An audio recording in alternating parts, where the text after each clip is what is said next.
to the Tetris block CSS tutorial. Today I'm going to show you how to create what you see here on the screen using just HTML and CSS. These figures are called Tetrominoes, and there are about 5 of them, I believe, but we're just going to build this 2, and for practice you can build the other 3. So let's get started. This is going to be our blank page. Let me pull up my editor. I already have some HTML here. So the first thing we're going to do is create a style sheet. We'll call it styles.css. To link it, you just typing in link rel equals style sheet, and you also tell the tag the name of your style sheet, which is in our case styles.css. Let me actually open the style sheet and the HTML page side by side. So our style sheet right now is empty. The first thing we're gonna do is apply box sizing border box to all our elements.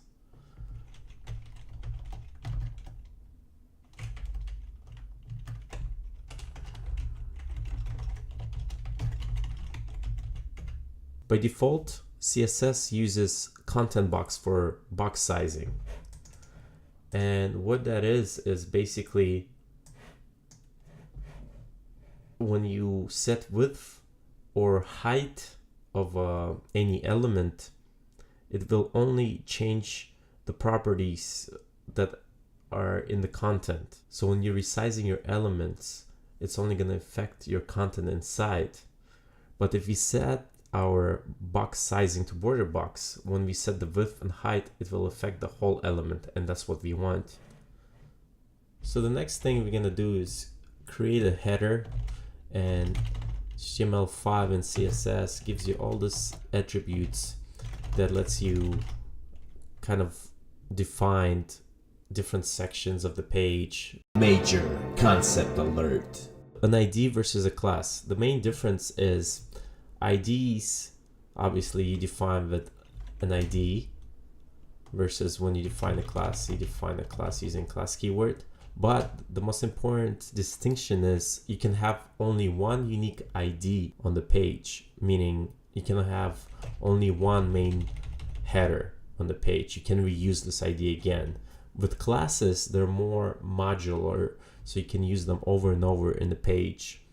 My personal naming convention for IDs is to use underscore, and when I create classes, I use a dash.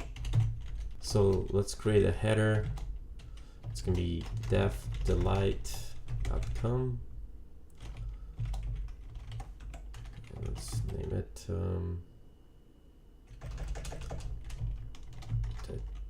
Tetris block CSS.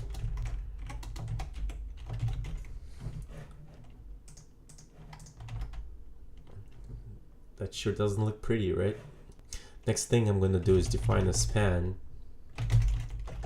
And what a span does is it's kind of like a div, except it does not divide the block elements. Span is usually inline and used for like small chunks of HTML inside each line. So let's give the span a class, and we'll call it class red color, right? So to do that, to set it as a red color, we'll need to create a class here. And red in hex is double F and 4 zeros, I believe. So if we refresh the page now, you can see the span that uses our red color. It has changed devdelight.com header to red, but it left this alone.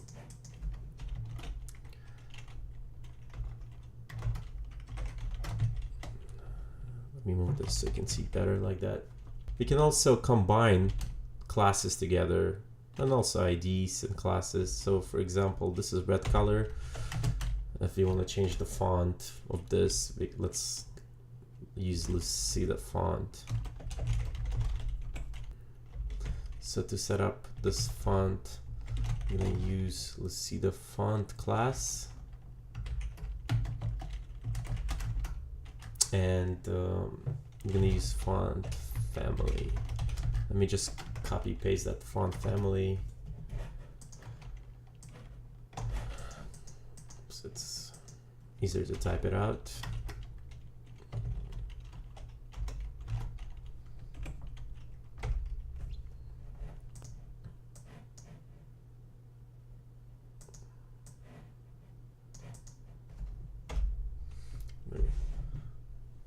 Let me resize this for you guys. All right, so let's save this and let's reload. Let's see what happens. You see, the font has changed. So let's work on this first figure right here, right? First of all, we're gonna create a separate div, that we call it the section, and we'll give it a unique ID, Tetris Tetrominoes. Okay. So this is the section that's going to contain all our Tetris blocks. And then we're going to create a div specifically for our first block, and we'll call it figure 1. Okay. So in our figure 1, we're going to have 4 blocks. And with classes, like I said before, we can just reuse them. So for each block, we'll use a class Tetris block. And let me just copy paste that. So we have figure 1, and it's gonna have 4 blocks. If we're below this browser, we don't see anything yet, but this is 1, 2, 3, 4, as you can see. So we need to start styling. First of all, for Tetris main screen, let's create a background.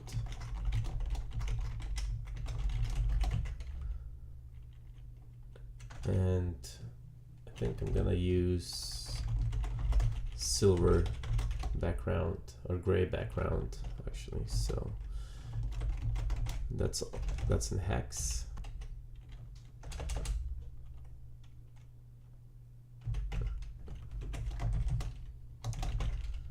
And the section is empty, so what we need to do is give it a width. For responsive web design, meaning you want the page look good in mobile, on the laptop, iPad, and all of that, you will never use fixed pixels for the width. You want to use percentages, like this, for example. But for our blocks, we are gonna create a fixed width, just because when someone resizes it, we don't want it to change size. We want it to be the same. All right. But back to creating our main background.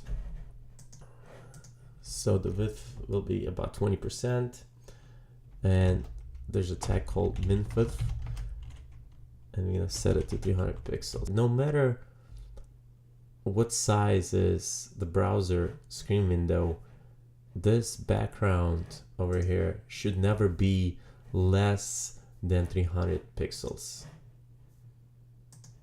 But if you resize it and make it bigger, it will continue resizing to 20%. So let's also set a height for this. We'll make it 500 pixels. Oh, see, we got something going here. So minimum width is always going to be 300, no matter how much we resize it. Let's see. If we make it full screen, it does resize since we gave it 20% width. Okay, now to center things, you always want to give margin auto. And also we can, if you have any text ever, you can text line the center. As you can see, that works. So the next thing we're gonna work on is, let's first define what Tetris block is. So that's Tetris block class. And we'll give it a border for each block, 2 pixels, and we'll make it solid and black. Height of our blocks, let's say 44 pixels, and width, we'll always make it 100%. Oh, that doesn't look that pretty. That's okay. We'll fix that very soon. This will define each block, right?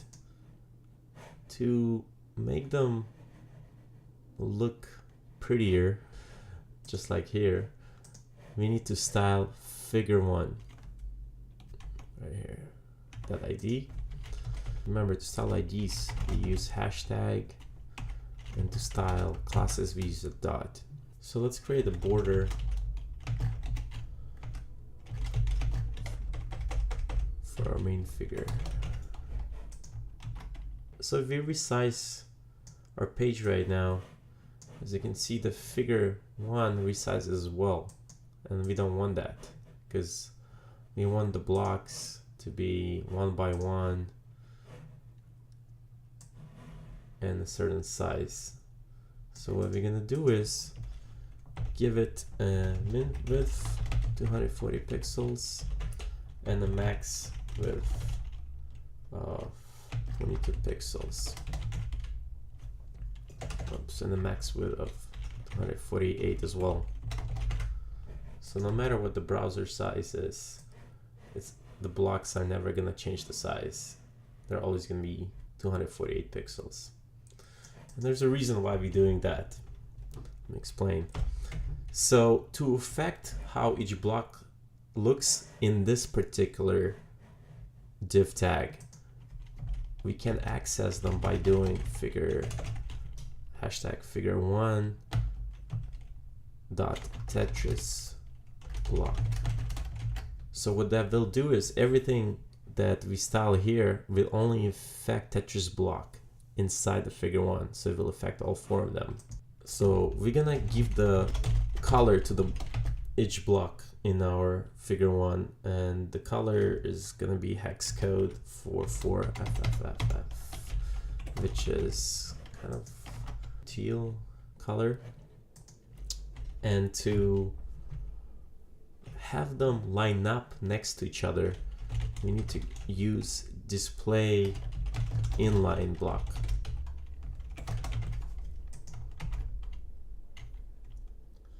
However, they're not lining up because they're too big. So we'll also tell each block to be width 25% because there's 4 blocks, so 4 of them will take up 100% of space. Boom. However, as you can see, there's spaces between them, and one of them is down here. So inline block does create spaces between elements, but one way to get rid of those spaces is by using font size 0.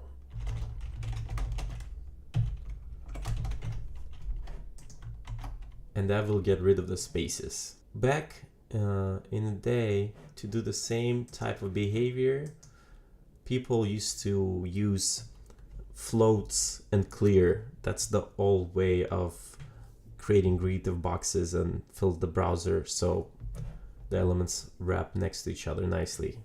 But now you can just use display inline block. We got the first figure down. Let's work on the figure 2.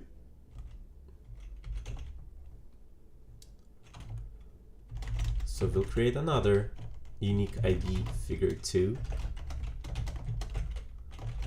Close the tag. And we'll create more Tetris blocks.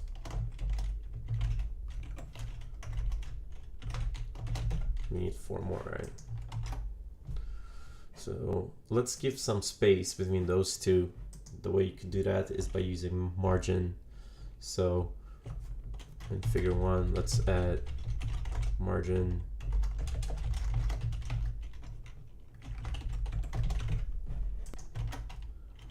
and we give it some space.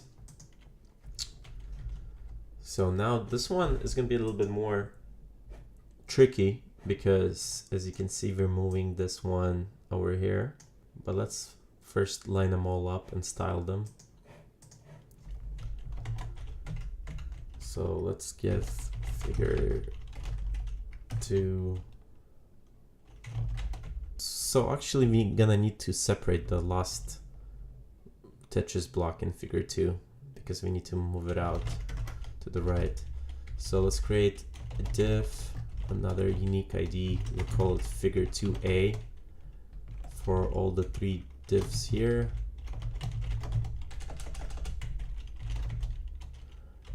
And then create figure 2B for the separate block.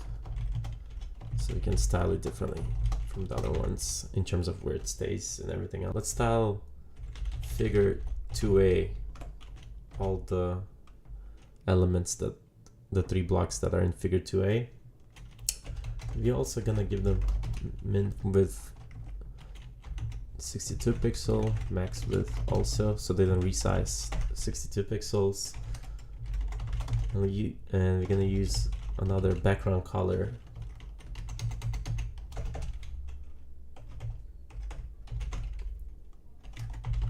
Let's not forget to give it the border, black border. Yep, here we go.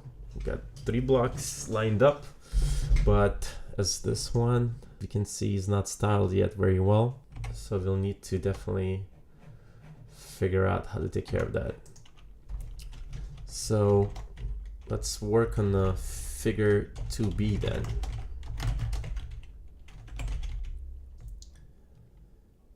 So we pretty much just need to copy this 4 elements here.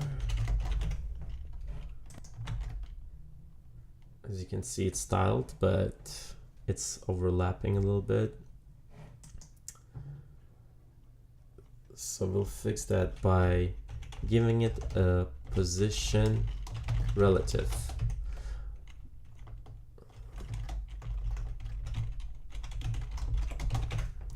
So what that does is it takes the normal position and you can offset the element where it will be. So for example, we can say, let's move it to the right, minus 60 pixels.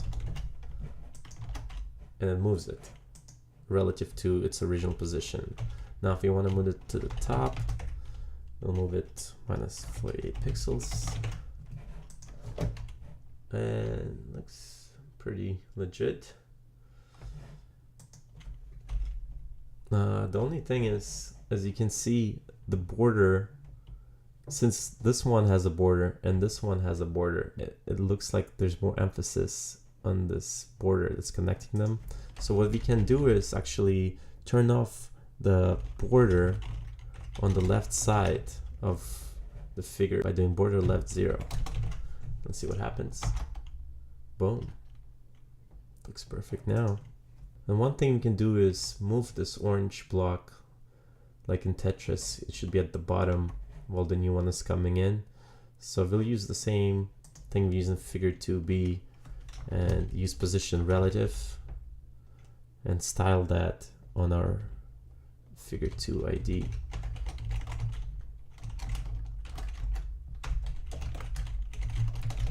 Oops. So nothing will happen right now, but now if we just move it to the bottom, boom, it's down here. And yeah, let's see. Oh yeah, we also probably want to align the text here.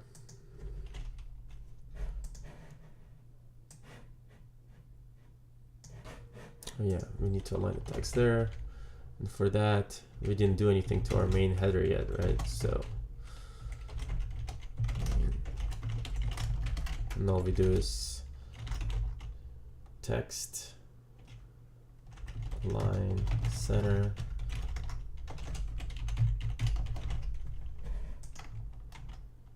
Yeah, we need to at the BR here. It's a break.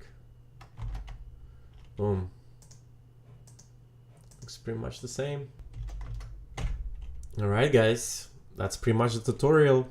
Now it's up to you to go and create the other figures for practice. If you don't practice, you're not gonna learn. All right, so if you like the tutorial, hit subscribe, hit like, share, leave a comment. See you guys soon.